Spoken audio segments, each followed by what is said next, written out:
Alhamdulillah tuah mekatau ba Allah sidro ta mohon doa.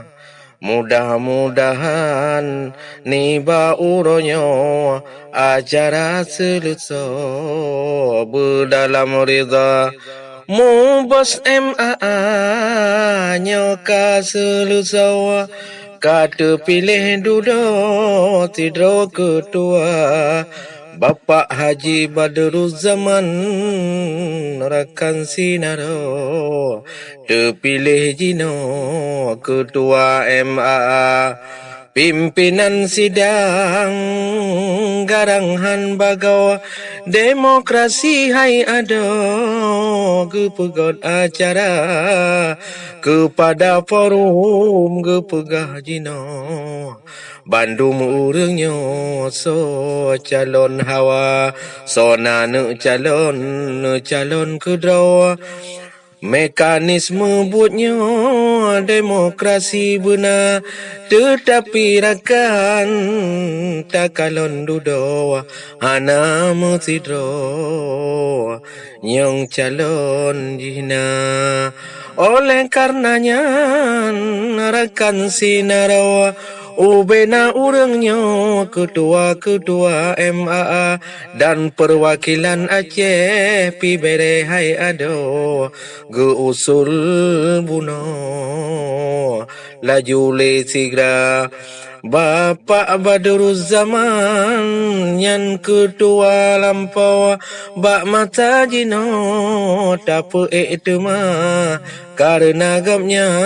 lutan kasuluso gesatoh adanya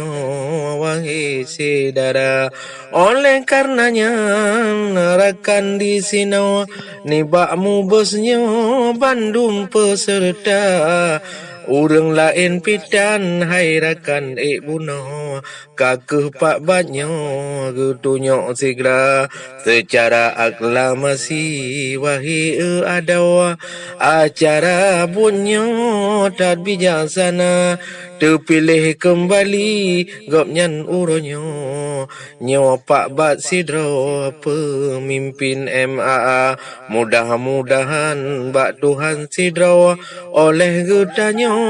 Bandung mendoa supaya adat menghajat tago ni bak nyanyo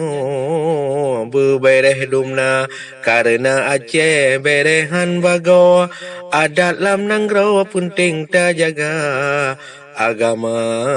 getanyo rata jotago ino ke ubo pagua utama dengan na adat na pagua nanggro syariat getanyo hanu tukika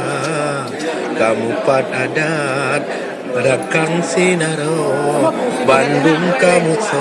wangi sinara mudah-mudahan bak Tuhan sidro dalake ukunya gelebeh jaya